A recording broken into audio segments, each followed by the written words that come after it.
네, 안녕하세요. 방금 소개받은 유아여자대학교 환경공학과 박시현입니다.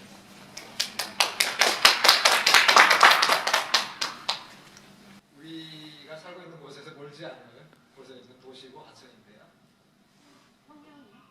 평양에 갔다 오셨는 모양이죠. 네, 저는 뭐 가본 적이 없는데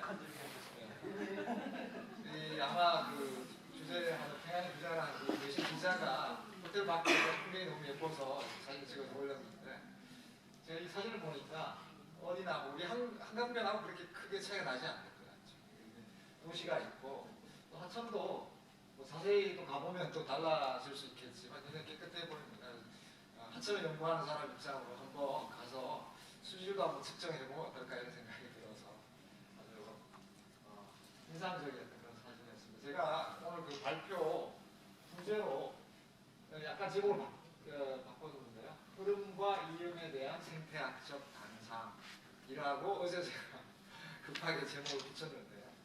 제목을 붙이고 나서 제가 저 발표할 저 자신도 정확하게 무엇을 얘기해야 될지 조금 막연하다라는 생각이 들었습니다. 제가 이 단상이라는 이런 이름을 붙이게 된 이유를 먼저 말씀을 드리면 얼마 전에 이 행사 기획하시는 전화를 받고 예술 관련해서 뭐 발표라고 제가 듣고 당연히 저는 이제 거절을 해야 된다고 생각을 했는데 우연히 그냥 강의기 해도 괜찮겠냐라고 말씀을 드렸더니 괜찮다라고 해서 저는 이게 사실 거절하려고 말씀드렸는데 어쩔 수 없이 수락을 하게 되었고 제가 11월 달에 하천을 주제로 한 3번 강연을 했어요. 그러니까 학술적인 굉장히 사이언티스트이기 때문에 자연과학적인 주제로 발표를 했습니다. 그래서 그 발표 내용을 조금 엮어서 말씀을 드리면 어떨까라고 생각을 했는데 이 행사의 기획 의도를 생각해 보니까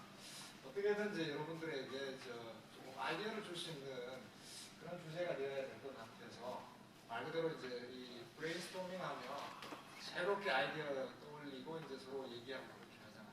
그런 차원에서 체계는 없지만 제가 이 하천 연구하면서 가졌던 말 그대로 단상입니다. 이런 생각 몇 가지를 그냥 오늘 말씀드리도록 하겠습니다. 제 소개 약간 잘 해주셨는데요. 다시 한번 말씀을 드리면 저희 그 홈페이지에 이제 나오는 사진 그리고 소개 글을 올렸는데 영어로 되어 있네요. 저희 연구실에서는 현재 이제 한강하고 메콩강이라든지 겐지스강이라든지 아시아의 주요 하천에서 탄소순환이라는 주제로 연구를 진행하고 있습니다. 저는 이제 원래 박사과정 때는 이제 독일의 바이에른주 바이오이트라고 예술하시는 분들은 많이 아시더라고요. 제가 아는 사람들은 이 도시를 아는 사람이 한 명도 없어요. 이 바그너의 그 성지와 같은 도시에서 전혀 상관없이 저는 이제 자연 환경을 연구하는 일을 했습니다. 산림 토양에서 연구를 했고요. 미국에서 이제 포스닥이라는 박사를 학위를 취득하고 나서 저는 이제 농담 삼아서 덕사라고 얘기를 하는데요. 덕을 쌓는 과정이다. 이 덕을 쌓는 과정에서 조금 이 스케일을 좀 키워서 뉴욕주에 그림에 나오는 것처럼 아름다운 호수가 있는 우리 강원도하고 비슷한 데예요. 여기서 연구를 했고 또 한 번은 이제 우리 세종 기지가 있는 남극 정확하게 남극 반도인데요. 미국에는 이제 이 파머 스테이션이라고 있습니다. 그 남극 본토에도 있지만 거기에서 뭐 편기를 연구한 건 아니고요. 이 남극 반도에도 꽃을 피우는 식물이 2종이 있어요. 이제 온난화 때문에 어떻게 변하는지 이런 연구를 했고요. 이제 한국에 돌아와서 제가 말씀드리는 과정에서 느끼셨겠지만 원래는 뭐 땅에 대해서 연구를 하다가 이제 물로 옮겨왔다 뭐 이런 느낌을 받으셨을 건데 2004년에 이제 한국에 돌아와서 우연하게 이제 메콩강 연구를 하게 됐습니다. 그러면서 제가 이제 자연스럽게 하천 연구를 하게 돼서 지금은 산에서 시작해서 거의 바다까지 내려왔어요. 그래서 저희 연구실 그 모토가 산에서 바다까지 탄소를 추적한다. 뭐 이렇게 해서 학생들하고 같이 현재 연구를 하고 있습니다. 오늘 강연에서 말씀드릴 핵심 이제 주제는 제가 이제 흐르는 삶 하천 연구하면서 여기저기 돌아다니다가 드는 생각이, 야, 이 흐르는 물, 하천이라는 게 흐르는 물이잖아. 이게 이제 일종의 생명체와 같다라는 생각을 하게 됐습니다. 그래서 흐르는 삶. 제가 생각에 좀 근사해 보여서 뒤에 말씀드리겠지만 최근에 여러분들이 겐지스강 조사를 하면서 이걸 그냥 조금 더 생각을 좀 다양하게 좀 확산을 시켜서 책으로도 제가 여행에 굉장히 관심이 많아서 여행책도 한번 써볼까 이런 생각을 하는 찰나에 이제 이 흐르는 삶이라는 제목을 생각하게 됐고요. 오늘 이 강연과 관련해서는 제가 또 개인적으로도 그동안 환경 연구하면서 제 관심의 출발점이 도시였습니다. 구체적으로 서울입니다. 그래서 도시도 마치 이 살아있는 생명체와 같지 않느냐 이런 생각을 했습니다. 제가 20살에 이제 대학교 오면 대학교 진학하면서 처음 서울 왔어요. 그래서 기차 타고 시골에서 기차 타고 그때는 이제 청량리역에서 제가 내렸는데 처음 서울을 봤어요. 눈 내리는 날에. 굉장히 그 장면이 아직도 잊혀지지 않는 지금 완전 촌놈이죠. 그렇게 해서 살다가 20대 때 저는 이 서울이 굉장히 싫더라고요. 그래서 항상 어떤 생각을 했냐면 서울은 벗어나야 되는 거라는 생각을 하면서 20대를 보냈던 거예요. 그래서 문학 청년은 아니었지만 20대 때 이제 즐겨 읽었던 그 소설 작가분 윤후명 씨, 예술하시는 분들이 많이 아실 거예요. 윤후명 씨의 그 자전적인 소설, 그 단편 소설을 하나 보다 보니까 서울은 거대한 노예성이다 이런 얘기를 하시더라고요. 그래서 제가 너무 공감하면서 그렇지, 이 서울은 빨리 제가 노예 신세를 벗어나려면 탈출해야 된다 이런 생각을 하고 유학을 갔어요. 독일 가고 미국에 살고 그리고 한국을 돌아와서 또 지방을 제가 이렇게 다른 지방 도시에 계속 살았습니다. 광주에 살았고 춘천에 강원대학교라는 데도 또 한 5년 재직했고 이화여자대학교는 6년 전에 제가 부임을 했는데요. 그 6년 전에 서울을 다시 와보니까 이전에 알던 제가 벗어나고 싶었던 서울하고 좀 다르더라고요. 지금 이 미술관도 보면서 제가 그런 생각을 했는데 굉장히 아름답고 이게 마치 생명체처럼 시간 변화에 따라서 진화하는 그런 존재가 아닌가라는 생각을 하게 됐습니다. 카메라에서 더 올려버리면 노이즈가 많이 발생해서 일단 이 정도까지만 올리고 그런 삶 이런 관점에서 볼 수 있지 않을까라고 한번 생각을 했습니다. 말씀드렸다시피 저는 자연과학자이다 이건 메인으로 가고 이제 저렇게 나오면 이제 좀 잘라서 이제 보여주고 이렇게 잡았다가 어떤 일이 있을지는 모르겠는데 제가 아는 분야 초점을 둬서 도시의 물 문제, 구체적인 얘기를 시간이 허락하는 범위 내에서 좀 얘기를 하고요. 실제 제가 연구하는 강 중에서 메콩강, 동남아시아에 있죠. 메콩강 얘기를 만약에 시간이 된다 마치 이제 흐르는 물처럼 시간이 되는 범위 내에서 자유롭게 얘기를 하도록 하겠습니다. 도시 얘기 관련해서 뭐 1년 딱 지났네요. 작년에 촛불 집회를 한참 할때 연구자들 입장에서는 또 많은 데이터, 빅데이터가 생산됐다 이런 얘기들을 많이 했는데요. 최근에 그 TV에 나온 걸 보다 굉장히 흥미롭게도 그 휴대폰 그 통신 자료를 이용해서 이 빅데이터를 분석을 해보니까 사람들이 많이 모일 때 이 촛불 집회 한참일 때 광화문 주변에 마치 제가 이제 하천을 연구할 때 시냇물이 모여서 뭐 1차 하천이 2차 하천된다 이런 얘기를 하는데요. 곳곳에 이렇게 이제 막혀있던 물길이 뚫리고 막 모이지 않나 이런 생각을 했어요. 그래서 이 하천과 도시 얘기를 역시 이 흐름의 관점, 만약에 문제가 있으면 결론부터 말씀을 드리면 뭔가 하천의 문제, 그러니까 제가 말씀드릴 목조의 문제인데요. 수질의 문제죠. 이게 제대로 흐르지 않을 때 생기는 문제거든요. 마찬가지로 도시에서도 뭐 여러 가지 사회 경제적인 문제 그리고 이 도시의 물 같은 환경 문제도 제대로 이렇게 연결되지 않고 정체되어 있고 이럴 때 생기는 문제가 아닌가. 그래서 그런 차원에서 연결하고 소통하게 하고 이게 뭐 너무나 상식적인 얘기지만 중요하지 않느냐라는 생각을 해봤습니다. 이 흐르는 산과 관련해서 먼저 이 그림 한 편 보여드리려고 하는데 일본 그림이에요.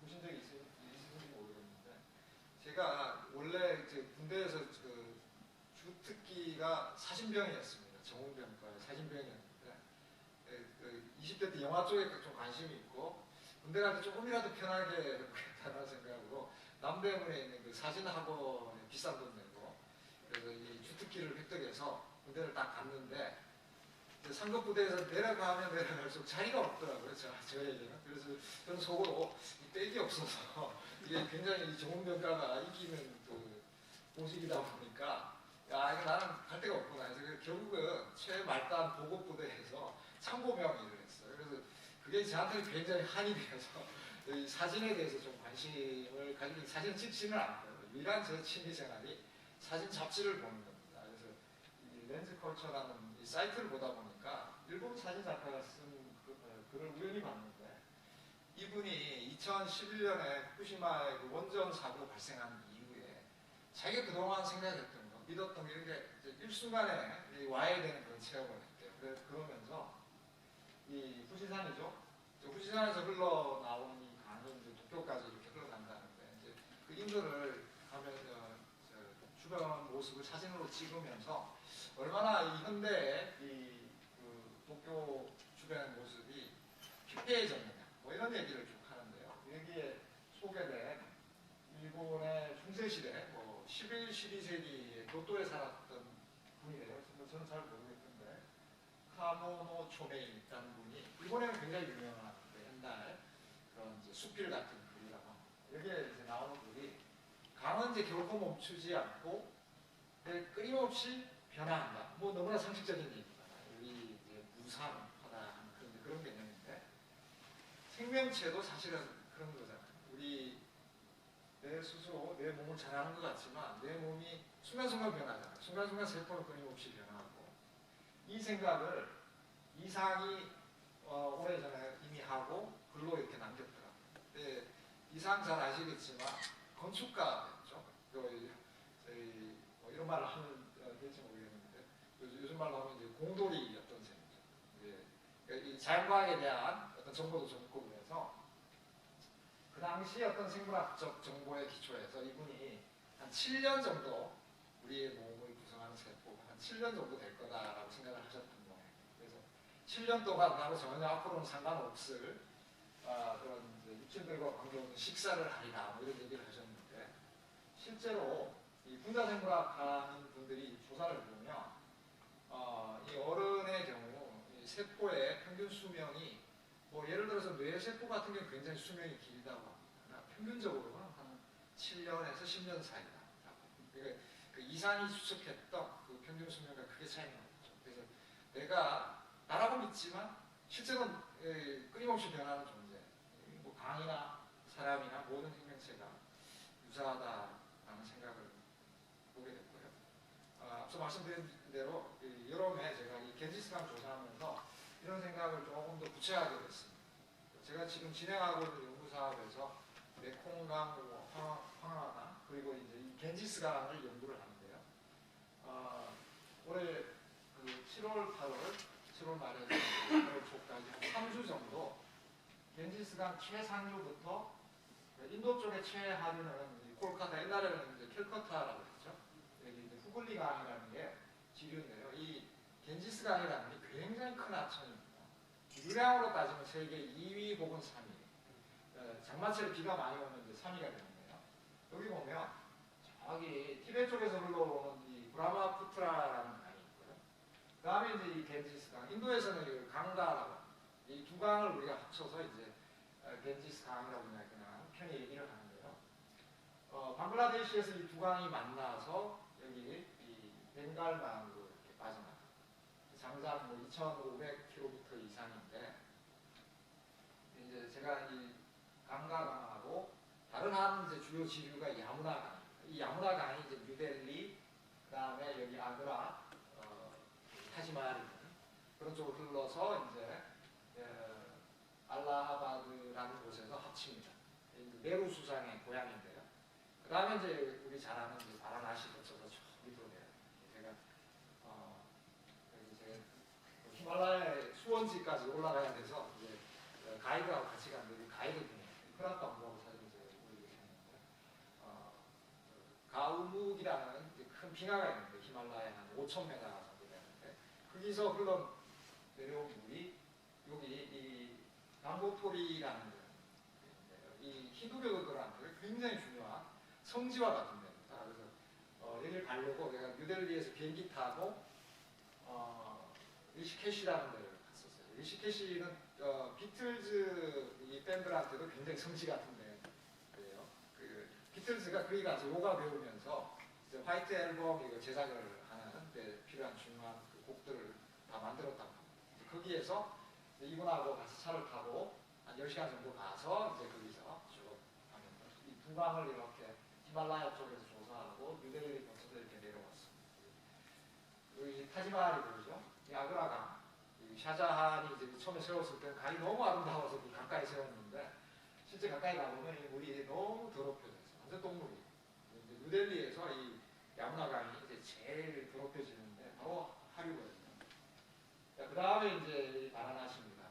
조사 끝나고 제가 배 타고 강가 아르티라고 하는데요.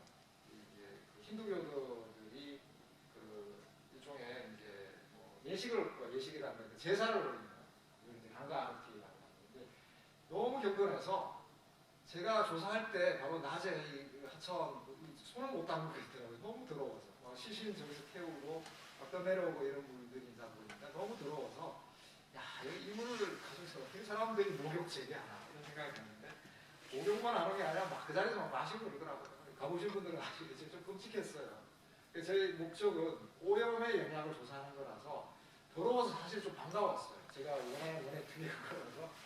그런데 너무 심하다라는 생각을 하고 밤에 이제 시간이 남아서 이제 제사한 걸 대위에서 지켜봤어요. 근데 너무 사람들이 있는 거예요. 제가 뒤에 돌아다 봤는데 나이 드신 할머니들이 이 한 마을에서 이렇게 단체 관광하고 오듯이 와서 이렇게 이 행사에 참여한대요. 근데 간절하게 기도를 하고 있는데 제가 옛날에 돌아가신 어머님이 절에서 막 이렇게 부처님 앞에서 하는 그런 모습이 또 울컥할 정도로 아주 경건하고 제가 생각을 많이 해서 해보게 됐습니다. 이 바라나시나 그 이후에 이제 여기 파라카라는 데서 이제 방글라데시로 들어가요. 큰 댐이 지어져 있어요. 이 큰 이제 분쟁의 어떤 대상이기도 한데요. 이 파라카 댐에서 이제 이 후글리 강이 후글리 강이 이제 콜카타 쪽으로 흘러옵니다. 콜카타가 이제 영국 옛날 식민지 때 수도였죠. 20세기 초까지 수도였어요. 굉장히 중요한 도시인데요. 여기에서 이제 제 여행을 마감됐고 2월 달에 이제 방글라데시 쪽에 가서 다시 이제 역으로 이렇게 올라가는 2차 조사를 계획하고 있습니다. 근데 제가 오늘 그 말씀드릴 그 흐르는 삶 관련해서 힌두교도들이 생각하는 거 제가 잘 모르지만 이렇게 책도 읽어보고 하다 보니까 이 사람들이 굉장히 과학적인 생각을 하고 있다 이런 생각을 했어요. 네. 이 사람들이 왜 저렇게 그 겐지스 강에 그리고 이 강가 아르티 같은 이런 의식에 열광하는지 그 신화를 보면 좀 그거 알 수 있는 거예요.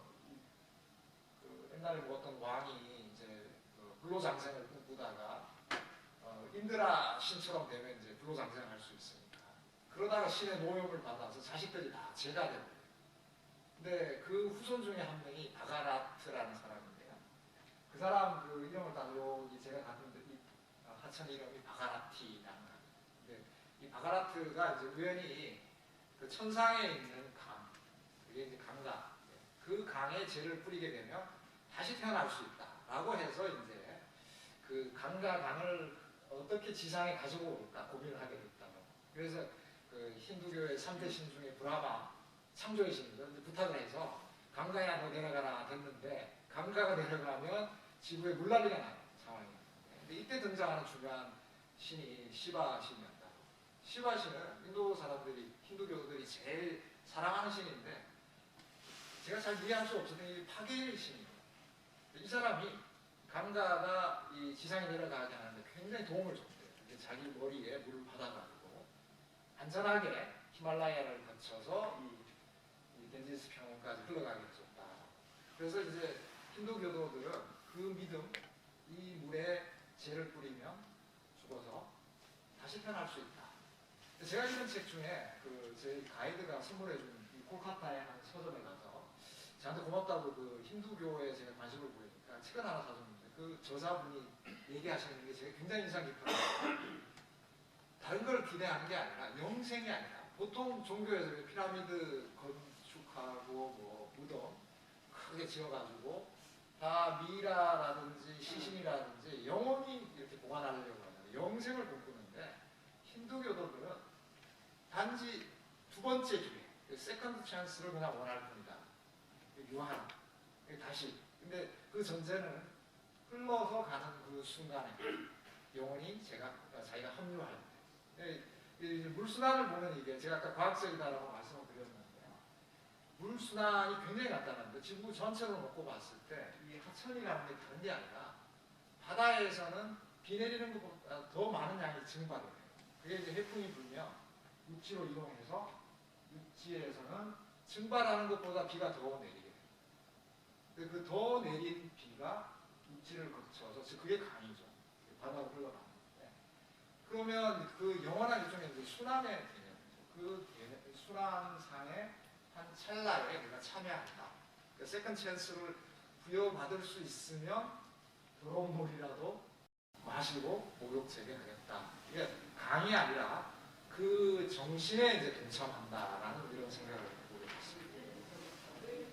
조금 이게 길어진 것 같은데 조금 그래서 이 생명체도 이제 흐르는 간것 같다라고 제가 말씀을 드렸는데 여기 그 사람을 포함한 포유동물, 혈관 그리고 식물들 이 관다발 여기 지금 이제 아프리카에 이제 홍고강이 중간에 비슷해 보여 가지를 치죠.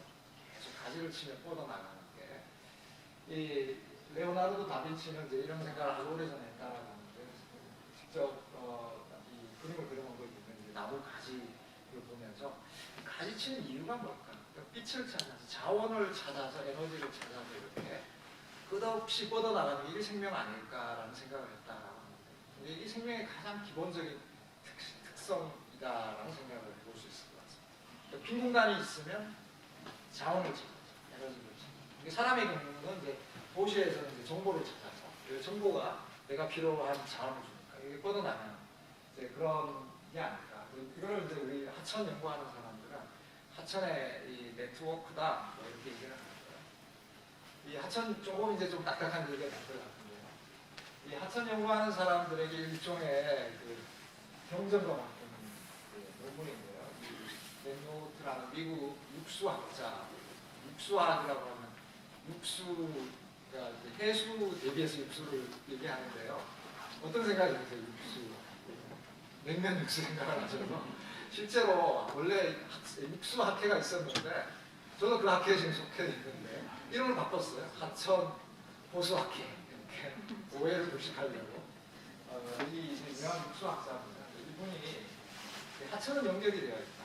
아주 간단한 아이디어죠. 상류하고 연결이 되어 있다. 하고 리버 컨티뉴 하천 연속성 개념을 80년에 이제 논문으로 발표. 이게 정말 이제 빅히트를 해서 저희 이제 분야에서는 경전과 같이 이렇게 얘기하고 있습니다. 간단한 아이디어가 상류에서 하류로 가면서 계속 환경이 변화하고 그 환경 변화에 대응해서 생물체와 그리고 뭐 여러 가지 그 하천에 이제 뭐 신진대사처럼 물질 대사들도 변화한다라는 아이디어. 진짜 간단한 아이디어인데 여기 이제 제가 연구하는 내용은 어떤 거냐면 숨어 있는 아이디어가 바로 육상과 수계, 그러니까 땅과 물이 쥐어져 있다. 그러니까 우리가 물만 이제 보통 바라보는데요. 하천 문제 얘기하면 땅에서 시작을 합니다. 비가 내려서 땅을 거쳐서 하천으로 흘러간다. 뭐 너무나 당연한 얘기 같지만 이게 이제 아주 중요한 저희들 연구하는 데는 이제 모티브가 되고 있습니다. 캐나다의 육수학자인데요. 하인스라는 이제 그래서 그런 관점에서 계곡이 시냇물을 지배한다 이런 얘기를 해요.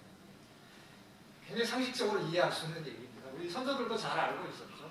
플리니, 영어로는 플리니라고 하는데 플리니우스라는 그 로마 시대 정치가이자 뭐 자연과학자라고 치는 그런 물은 흘러온 땅에서 그 특성을 취한다. 그래서 물의 특성을 이해하려면 땅에서 어떤 일이 있었는지를 알아야 된다라고 얘기를 해요. 우리 선조들도 비슷한 얘기 많이 했어요. 지금 뭐 사료를 보면요, 오리노코 강이 이제 남미에서 아마존강 다음으로 큰 강입니다. 이 강은 로빈슨 크루소가 소설 속의 이야기지만 표류해서 그 상륙한 섬, 그게 바로 이 오리노코강 그 하부에 있는 그런 섬이다. 여기 보시면 깨끗한 물은 우리가 뭐 짐작할 수 있겠지만 잘 보존된 산지를 이렇게 흘러옵니다. 근데 아주 가파른 토양 침식이 심한 산지를 흘러오는 물은 완전히 흙탕 물이죠. 이 두 물이 만나서 이제 오리노코 강을 흘러갑니다. 한강에서도 이런 일이 이제 관찰이 됐습니다. 2010년에 신문에 나온 사진을 보니까요. 그 당시에 이쪽이 남한강이고 이쪽이 북한강이고 두 물이 만나니까 두 물이 양수입니다. 어떤 일이 있었는지 짐작이 가시죠. 남한강 쪽에 그때 막 4대강 사업을 시작을 하고 있었어요. 그래서 남한강의 흙탕물 비 오고 난 첫 장맛비 직후에 한겨레 신문 사진 기자가 찍은 사진인데 아는 흙탕물이죠. 그 땅에서 어떤 일이 일어났는지 생각해보면 이해가 됩니다. 이게 바로 육상 수계 연속성인데 제가 좀 어렵게 말씀드리는 그래서 제가 연구할 때는 이 하천 경관의 생태적 원리 거창하게 말씀을 적었는데요. 물의 특성, 우리가 물을 이해하려면 물길을 따라서 어떻게 이 많은 일들이 일어나는지를 제대로 이해해야 합니다. 즉 연결의 문제도 잘 연결되고 이어지면 문제없는 깨끗한 하천이고 안 그럴 때는 문제가 생긴다. 제가 연구한 내용을 조금 더 구체적으로 말씀드리면 앞서 말씀드린 그런 자연 연속성 개념은 뭐 이렇게 그래프로 나타낼 수 있는데 말 그대로 자연에 있는 하천. 지구상에 이제 그런 자연형 하천을 찾아보기 굉장히 어렵습니다. 근데 제일 그 연속성이 깨지는 이유 우리가 쉽게 짐작할 수 있는데요. 대표적인 게 댐이 건설이 되면 흐르는 물이 이제 고여 있는 물로 전환이 됩니다. 전혀 다른 시스템으로 전환이 됩니다. 그래서 또 제가 가지고 있는 게 이제 하류 쪽으로 가면 사람들이 보통 이제 많이 모여서 한강을 보세요. 한 2천만이 이제 한강 하류 쪽에 모여서 살고 있습니다.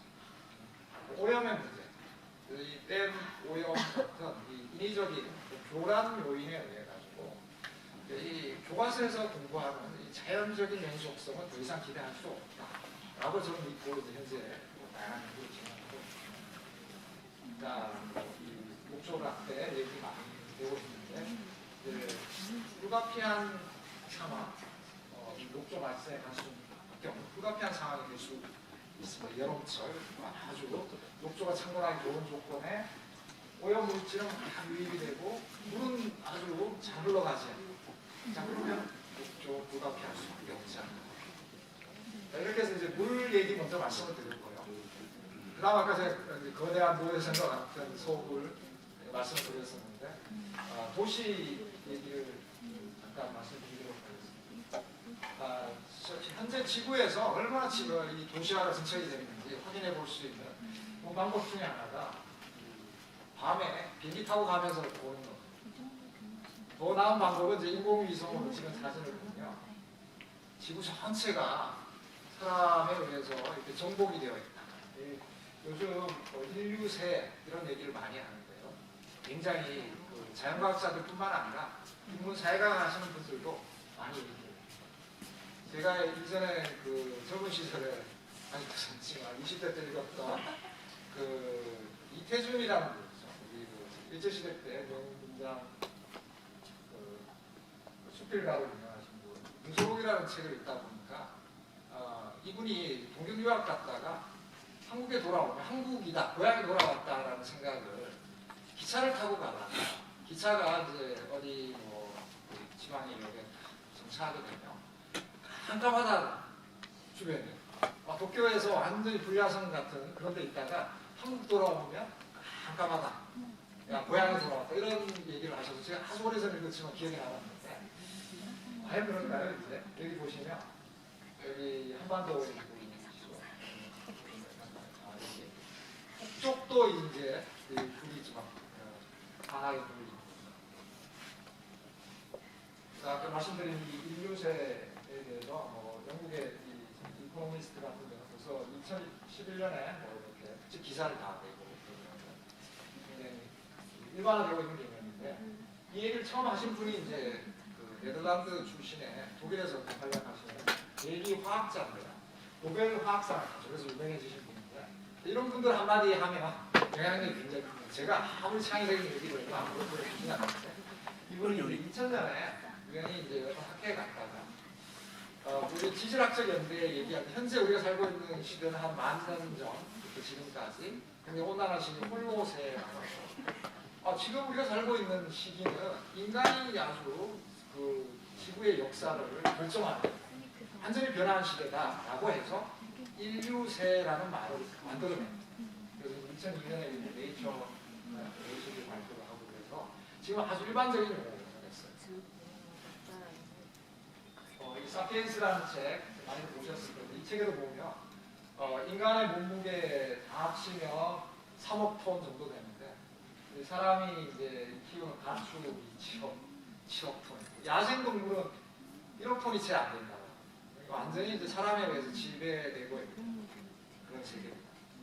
이 도시와 관련해서 비교적 최근에 이제 일이다라고들 보통 생각하기 쉬운데 이 영국의 이제 신문 이 가디언에서 이제 소개하는 기사를 보니까요 한 5,000년 전부터 지금 곳곳에 이제 이 도시들이 생겨납니다. 이걸 이제 동영상으로 보여줘서 제가 한번 소개하려고 했었는데 인터넷 굉장히 좋지 않아서 말씀만 드리겠습니다. 이 동영상을 제가 보면서 아까 그 촛불 집회 때 광화문으로 직결되는 그런 걸 연상을 했어요. 사람들이 지구에 살 수 있는 곳은 찾아가서 도시를 건설하고 오늘날 이제 지구의 정복자가 됐다. 이 얘기입니다. 아까 계속 말씀드리지만 생명의 기본 특성, 빈 공간을 채우고 최고의 효율을 하기 위해서 살아가겠다. 너무나 상식적인 얘기입니다. 이 도시화과정에서도 확인할 수 있습니다. 이 하르트하고 네구이가 우리말로는 공동체라고 번역이 될 텐데요. 책에 이 메트로폴리스라는 이제 챕터가 있어서 제가 도시와 관련해서 한번 인용을 해봤는데요. 이 마르크스가 이런 얘기를 했다고 합니다. 이 자연은 인간의 무기적 신체다. 이런 얘기를 했고 이걸 이제 무기적 신체, 아마 어떤 자연 환경을 염두에 두고 무기적인 환경을 염두에 두고 얘기를 합니다. 이용해서 자원을 이용해서 생산하고 이렇게 살아간다는 얘기를 한 건데 우리가 살고 있는 서울 같은 이런 메트로폴리스라는 게 촛불 집회에 참여한 다중처, 다중들의 무기적 신체와 같다. 이런 얘기를 제가 굉장히 일리가 있다라는 생각을 했습니다. 마치 곳곳에 허락하면 모든 공간을 점유해서 이 생명의 불꽃을 태우는 관련해서 얼마 전에 TV에 소개된 TV에서 이 다큐멘터리에 이 웨스트란 물리학자, 미국의 영국 출신의 미국에서 활약하는 물리학자입니다. 근데 이분이 지난 한 몇십 년 동안 물리학자지만 생명체 그리고 도시의 어떤 고유한 특성을 물리적 법칙으로 이렇게 설명하려고 아주 흥미로운 연구를 많이 진행했습니다. 본인이 이제 물리학자로서 이론 물리학자인데 연구를 진행하는 과정에서 아주 거대 어떤 연구 사업을 신청을 했는데 떨어졌대요. 그때 그 이유가 21세기는 이제 생물의 시대라서 더 이상 물리학 분야에 미국 정부에서 돈을 이렇게 엄청난 돈을 지원해 줄 수 없다 이런 얘기를 했다. 그래서 이 사람이 그러면 도대체 생명이라는 게 뭔게 뭐길래 그렇게 중요한 거냐. 그래서 자기가 이제 이 관심을 가지고 연구를 하게 됐다고 하는데요.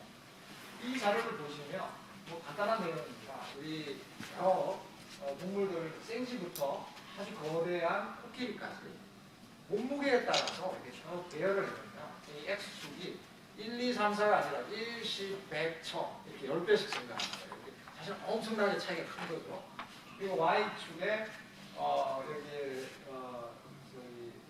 대사, 신진 대사율, 심장이 얼마나 이제 빠르게 뛰는지 뭐 이런 여러 가지 어떤 대사를 측정해서 보면 일정한 비율, 그러니까 몸무게가 10배 증가하면 예를 들어서 그 어떤 물질 대사율이 숨 쉬는 게 10배 더 빨라지는, 그 호흡량이 10배 더 증가한다.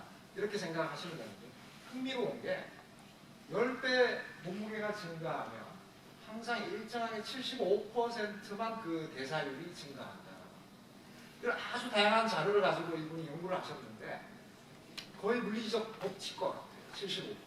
근데 우리 곰곰이 생각해보면 내가 뭐 여러 세포로 이루어져 있지만 이게 규모의 경제라는 말이 있듯이 1이 10이 되고 10이 100이 될 때 똑같은 비율로 대풀이 되지는 않는다.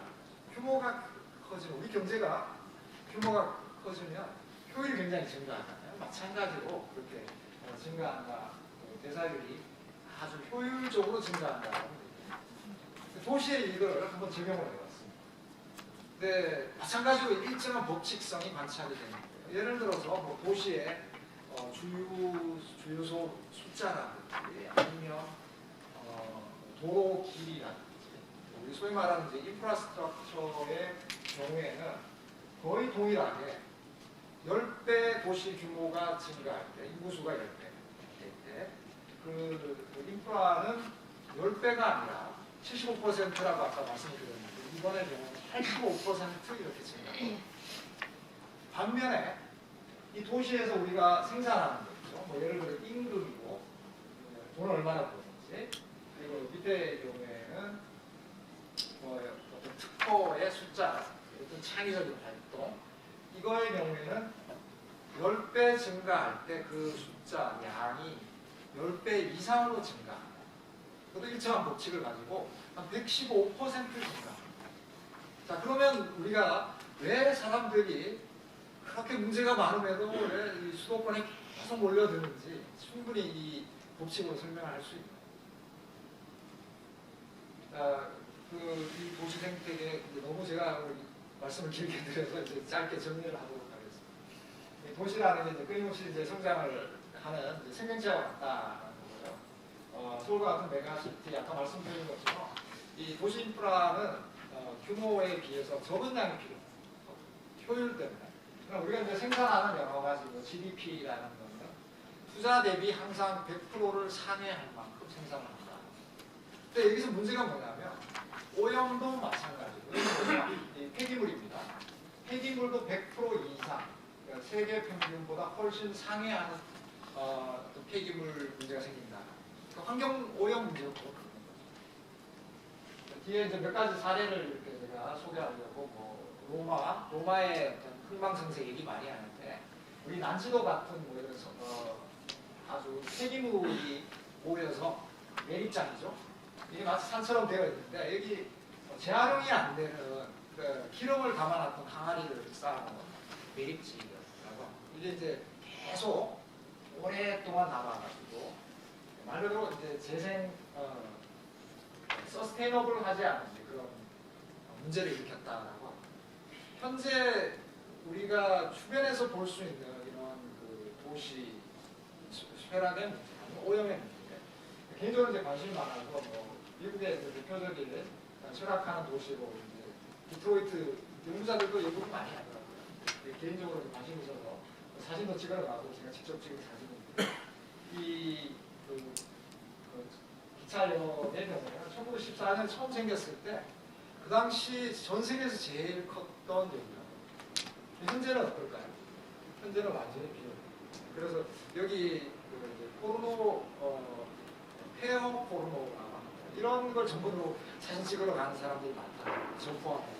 그래서 내가 갔을 때 이제 뉴스를 보다 보니 그렇게 사진 찍다가 동네 사람들한테 끌려가서 깡패들한테 맞고 이런 얘기가 나오더라고요. 그래서 제가 겁이 나서 렌트카에서 못 나오고 안에서만 찍었어요. 그래서 돌아올 때 비싼 돈 내고 이거 사진 찍으러 왔는데 아깝다 해서 떠나기 직전에 다시 한 번 더 나서 하필은 또 눈이 내려가지고 사진 찍으러 지금 많은 모습을 이렇게 확인을 할 수 있었습니다. 그 외에 이제 또 대표적인 망하는 도시로 이 몬타나의 이 뷰트라는 도시 잘 알려져 있지 않은 도시인데요. 빈 벤더스라는 독일의 영화 감독이죠. 사진을 많이 찍어서 사진 책도 냈어요. 이분 사진책을 제가 읽다가 한 대목에 눈이 갔습니다. 이렇게 보시면 거대한 구멍이 도시 전체를 잡아먹는다고 얘기해요. 이 도시의 경우에는 한때 19세기 말 금강붐이 불었을 때 여기서 뿌리가 발견됐어요. 세계 최대의 뿌리 산지였어요. 그래서 샌프란시스코하고 시카고 사이에서 제일 큰 도시였는데 지금은 완전히 망해버렸어요. 근데 그냥 망하면 되는데 무슨 문제가 있냐면 이제 환경 문제가 생기죠.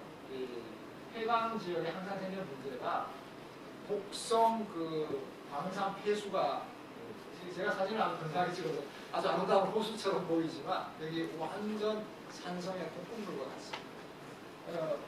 작년인가요? 여기 철새들이 지나가다가 눈보라를 피해서 여기 상륙을 했대요. 완전히 수천 마리가 떼죽음을 받았어요. 우리가 잘 이 도시의 어떤 생명, 피가 잘 돌아야 우리가 건강한 것처럼 도시의 물 이렇게 순환이 돼야 된다라고 제가 말씀을 드렸는데 안 될 때는 이제 이런 문제가 생깁니다. 청계천은 어떨까요? 청계천의 경우는 대표적인 성공 사례로 많이 소개됩니다. 도시의 물 문제하고 제가 연구하는 것을 말씀드리려고 했는데 시간이 거의 다 돼서 제가 연구하는 것은 이제 발표 오늘 하지 않도록 하고요. 도시의 물 문제만 말씀드려야 될 것 같습니다. 청계천 같은 경우 이제 아주 성공 사례라고 제가 말씀을 드렸는데 영국의 신문이 가디언지에서 도시 문제 관련해서 그동안 이제 특집 기사를 많이 실었어요. 50회에 걸친 이제 그 시리즈 중에 마지막 기사에 이 청계천을 소개했습니다. 굉장히 성공 사례인데 자세히 읽다 보니까 이게 지속 가능하냐, 서스테이너블 하냐라고 문제 제기를 했더라고요. 그 문제 제기하신 분이 오늘 이제 이 비엔날레와 관련된 것 같아서 제가 말씀을 드립니다. 이분 제가 개인적으로 잘 모르겠는데 박은선이라는 분이더라고요. 이제 도시 문제 관련해서 그리고 뭐 사대강 관련해서 여러 가지 이런 미디어 아트 뭐 이런 거에서 대중들과 소통하고 이런 일을 하셨는데 이 동영상을 들어가 보니까요. 그냥 청계천을 찍으셨고요. 청계천을 찍으셨는데 비가 많이 내리게 되면 비물이 모여가지고 범람하고 그래서 여기 지금 표지판에서 보여주는 것처럼 사람들이 들어갈 수 없고 우리가 아는 아까 제가 잘 연결된 자연형 하천에 대해서 말씀을 드렸는데 그런 관점에서 그렇게 지속 가능하지 않은 그런 시스템이다 라고 얘기하시는 것 같아요. 제가 이해하기에는. 그래서 이런 그 하천의 도시의 그 뷰를 어떻게 지속 가능하게 관리할 수 있을까 뭐 이런 거를 이제 연구자들이 많이 연구하는데요. 저 같은 이제 자연과학자의 관점에서는 숫자로 보면 모든 게 간명하게 이해가 됩니다. 전 세계적으로 우리 인간들이 이용하는 물, 근데 도시지역에서 이용하는 물이 뭐 양적으로 이 정도 된다라고 해요. 쓰고 버리죠. 버리는 물 대부분이 하수입니다. 우리 서울의 경우 이 깨끗한 물을 믿고 마실 수 있는 깨끗한 물을 어떻게 확보하느냐 이게 이제 첫 번째 이슈가 됩니다. 두 번째 이 물관리, 지속 가능한 물관리의 과제는 우리가 버리는 물을 어떻게 깨끗하게 관리하느냐. 한강의 물 같은 경우 제가 연구하는 게 한강의 지천에서 많이 좀 더럽혀진 물이죠. 이런 물들이 하수 처리장에서 잘 처리가 됨에도 불구하고 한강 하류에서 엄청난 오염 현상, 녹조 같은 현상이 있다. 뭐 이런 연구도 지금 현재 하고 있습니다. 그래서 온실기체 배출 측정을 하고 있습니다. 좀 잘 되고 있는 사례를 한번 말씀드립니다. 뉴욕시의 경우, 미국의 경우 다른 선진국들이 다 그렇지만 이 정수, 깨끗한 물을 얻기 위해서 굉장히 엄격한 수질 기준을 적용하고 있습니다. 그래서 정수장 하나 지으려면 천문학적인 돈이에요. 그래서 뉴욕시에서 어떤 일을 지금 하고 있냐면 그렇게 돈을 많이 들여서 정수 처리장을 짓기보다는 이 뉴욕의 물이 뭐 캣스키라든지 뭐 이런 그 산맥에서 흘러오는 물을 상수원으로 이용하고 있거든요. 그 산지를 잘 보존하는 쪽이 훨씬 더 문제적이다. 역시 여기 드는 돈은 사실 굉장히 천문학적인 문제인데요. 이런 식으로 방향을 그래서 성공 사례로 굉장히 많이 소개되고 있습니다. 다른 예 조금 대조적인 경우인데요. LA죠. LA가 있는 이 오렌지 카운티 같은 경우는 굉장히 건조한 지역이기 때문에 물 문제가 진짜 심합니다. 그래서 버릴 수 있는 물이 없어요. 그래서 지하수에 충전되는 보통은 이제 우리가 쓰다 버린 물이죠. 이거를 깨끗하게 저희 이제 환경공학과 학생들한테 가르치는 거예요. 온갖 최첨단 시설 장치 이용해서 이 시설을 가동하고 유지하는데 상상을 초월하는 분위기. 제가 이제 현장에 직접 방문해서 찍은 사진인데요.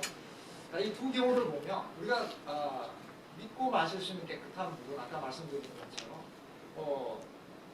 상수에 이렇게 있는 머리물이라고 제가 우리말로 번역을 합니다. 머리물을 어떻게 관리하고 더럽혀진 물을 어떻게 또 잘 관리하는가. 이 두 가지로 압축이 되는데 하이텍뿐만 아니라 이 자연의 아까 흐름 얘기를 차례로 말씀을 드렸는데 잘 관찰해서 한번 우리 이 물관리 현장에도 활용을 하면 많이 도움이 됩니다. 실제 서울의 경우는 어떨까요? 이 머릿물 우리가 서울의 이제 한강 그리고 주요 지천들 지금 이 경우는 홍제천인데 많이 보게 되는데 우리 아이들이 제가 어릴 때만 해도 제가 공업 도시에서 자랐는데도 어릴 때 그 동네에 있는 정말 개울 같은데 비 오면 막 뛰어들어가지고 회원도 치고 미꾸라지도 잡고 막 그랬거든요. 서울에 지금 우리 아이들 키우면서 아이들한테 그런 모습 전혀 보여줄 수 없는 상황. 머리물이 어디 있을까? 하면 보통 이제 강원도 생각하는데 제가 한번 찾아 나서 봤습니다. 홍제천 저희 학교에 가깝기도 하고 제가 조사하는 대상인데요.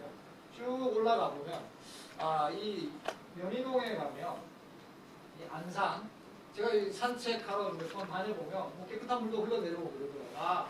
여기 가면 그런 이제 소위 말하는 깨끗한 머리물이 있지 않을까. 안산을 방문했어요. 근데 실제로 그 인공폭포 있는 쪽에 깨끗한 물이 산에서 흘러오고 제가 너무 반가워요.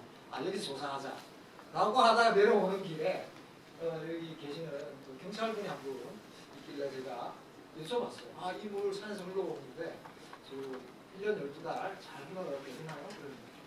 무슨 소리라고 저기 물 퍼다가 펌프로 퍼다가 이렇게 흘려보내는 제가 너무 놀라서 관리사무소까지 직접 찾아가봤어요. 그 물을 실제로 끌어다가 하도 등산객들이 어떻게 산에 왔는데 물도 없냐라고 얘기를 해서 이렇게 인공적으로 물길을 냈대요.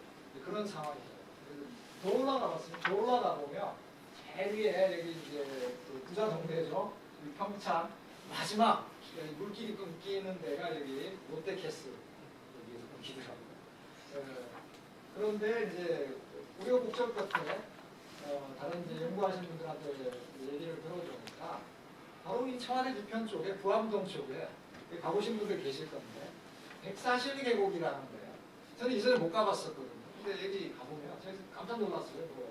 물론 깨끗한 물도 그럴 뿐만 아니라 마치 강원도 산골 같은 데가 있더라고요.